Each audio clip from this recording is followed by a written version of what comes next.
Lamine Monument, si c'est le spécialiste des biscuits, on en a encore aujourd'hui? Oui, bien sûr. Très rapidement. Je veux juste rajouter, parce que c'est important. En Guinée, on fait parler très peu le cœur. Oui. Il y en a très peu qui réagissent quand il s'agit des actes de ce genre. Et on se souvient du jeune qu'on a reçu dans ce studio qui a le pied, le pied bouché. Et donc, il a juste besoin d'une... il a besoin de changer sa protège.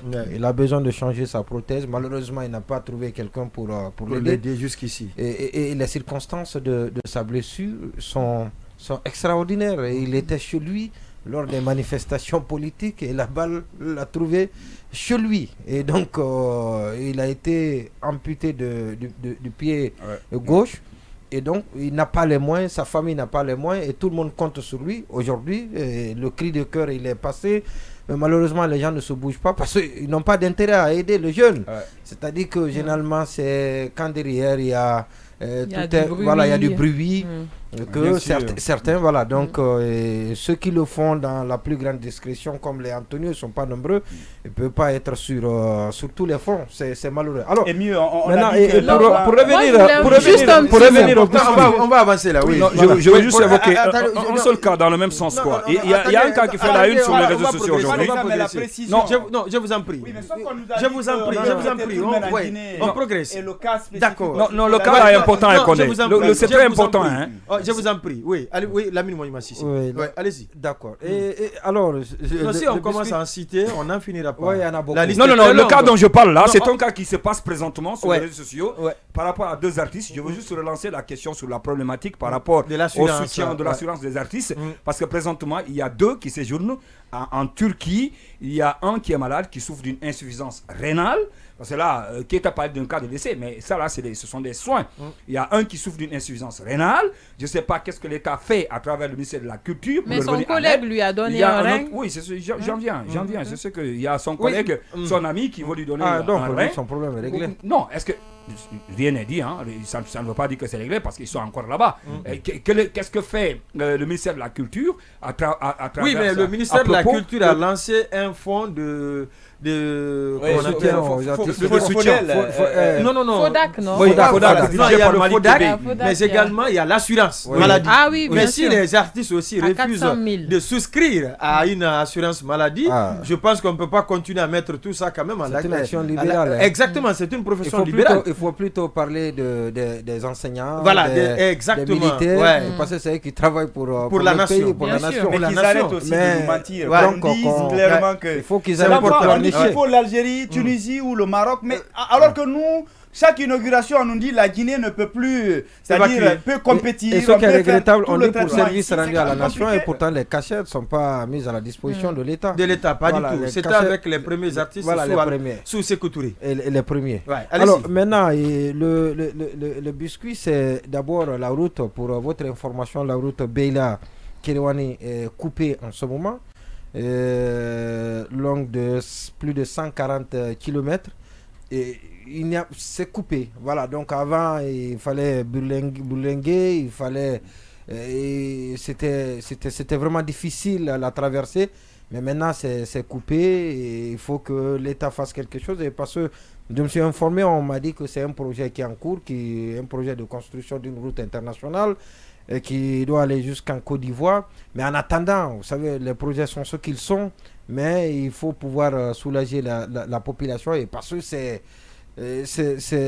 une route, c'est une traversée très importante, aussi bien pour l'acheminement des cultures, donc des produits agricoles et même des hommes, parce que c'est encore le plus court chemin pour arriver en forêt en passant par Kéréouani. Et donc c'est attirer l'attention des autorités du pays pour qu'elles puissent faire face à cette situation. L'autre chose, c'est à l'aéroport. L'aéroport international. L'aéroport fait parler de lui. Oui, l'aéroport fait parler de lui. Mais pas en bien. Vous savez, dans le temps, on a parlé quand il y a eu des brouillards, les avions ne pouvaient pas atterrir à Conakry.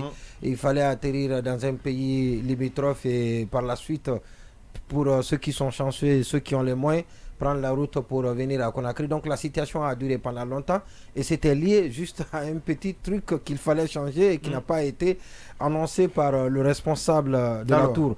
Alors aujourd'hui, il y a un véritable problème. On revient dans l'insécurité. L'insécurité, ce n'est pas que l'atterrissage.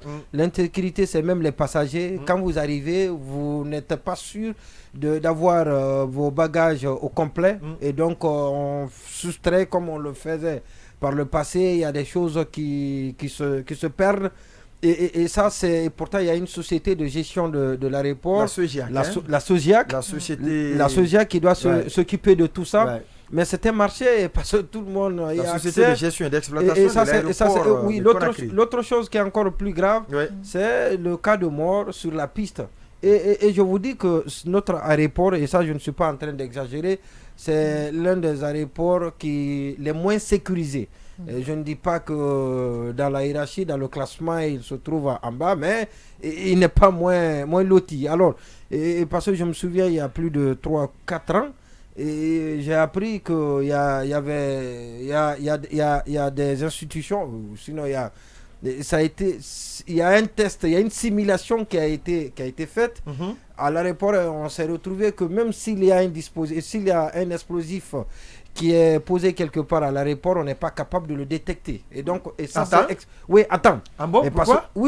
Oui, parce que ce n'est pas sécurisé. Ce n'est pas. On peut placer un colis qui passe des heures, des jours. On peut placer, et c'est ce qui a été fait d'ailleurs. Ah bon? Une simulation, on a posé un colis quelque part à l'aéroport. Le colis est resté pendant une semaine et ça n'a dit absolument rien à personne à l'aéroport. Comme pour dire qu'on peut tout faire à l'aéroport sans que les gens ne soient informés ou ne se bougent, et ça c'est très grave. Et donc la preuve en est bien évidemment ce qui s'est passé la fois passée, la traversée. Les gens utilisent la piste pour traverser, pour faire je ne sais quoi. Et donc les deux jeunes ont perdu malheureusement la vie. Et ça ne doit pas se limiter là. Il faut que le directeur général soit interpellé. Il doit s'expliquer. Il doit s'expliquer au plus vite. Grave, c'est aussi le cas de cette fille qui s'est retrouvée quasiment dans l'avion. En tout cas, comment elle a réussi à s'introduire jusque-là? C'est quand même extraordinaire parce que au moins, pour accéder à l'avion, c'est tout un dispositif. C'est tout un dispositif, non seulement de contrôle, mais même il y a de ces endroits, même ceux qui sont venus accompagner les parents n'ont pas accès. Mais comment cela est possible? Et jusqu'au niveau qu'elle réussisse à traverser tous les différents filtres. C'est extraordinaire. Tellement de checkpoints. Bien sûr. Ça veut dire que si elle était mal intentionnée, elle aurait. Mais en y pensant, c'est pas compliqué de passer. C'est pas compliqué parce que quand on a un billet. Si on a déjà un billet et qu'on a un passeport, c'est suffisant. Mais il faut le visa. Non, ça dépend. Mais ici, il y avait peut-être un autre vol. Il y avait un vol peut-être qui n'allait pas en Europe. Il y a d'abord un contrat en amont, le visa. Il devait embarquer dans Bruxelles. Oui, en fait, ce que je veux dire, c'est que s'il y a un vol, si par exemple quelqu'un part à Dakar, tu peux passer tranquillement juste avec ton billet et ton passeport. On ne t'arrêtera pas. Après avoir dépassé une escale était prévue à Dakar. C'est cela. Non, s'il n'y a pas de complicité, s'il n'y a pas de complicité, allez-y. Parce que moi, récemment, j'ai voyagé, le premier contrôle, on montre le billet. Après, quand on est à l'intérieur, à la porte, on nous demande juste le test Covid et le passeport. Une fois au niveau des bagages, on demande juste le billet. Et après, on enregistre les bagages. Maintenant, au niveau de la douane, on nous demande juste est-ce que vous avez de l'argent sur vous. Là aussi, vous passez. Au niveau du contrôle, là-haut, on vous demande juste le billet et c'est terminé. Et c'est terminé. Donc, ça veut dire que s'il y avait un autre vol qui n'allait pas à l'international, la personne pouvait avoir accès à la salle d'attente. En principe, on doit demander le passager. On doit demander le passager sa destination. Voilà. Donc, si on sait où il va. Mais s'il est malicieux, il peut mentir. En fait, oui, je pense qu'avec un minimum... Il y a le biais. Il y a le biais. Vous ne pouvez pas mentir si vous avez le biais. Mais ça veut dire qu'il y a eu un manque de vigilance. Ça veut dire que dès qu'il y a quelqu'un au contrôle qui n'est pas vigilant, la personne passe. C'est deux choses. Ça dépend du vol, de la compagnie que vous avez prise, mais aussi le pays de destination. Si c'est dans un pays limitrophe à la Guinée, ou encore en Afrique, où on n'a pas besoin de visa, vous venez, vous tendez votre passeport et le billet, là, vous passez. Mais si dans un pays... que l'avion fasse escale. Voilà, mais si c'est dans un pays où vous avez forcément besoin de visa, de l'avion. Le pays de destination, le plus souvent, on regarde, on ouvre. Et comme Condé l'a dit tout à l'heure, je pense qu'il y a plusieurs checkpoints.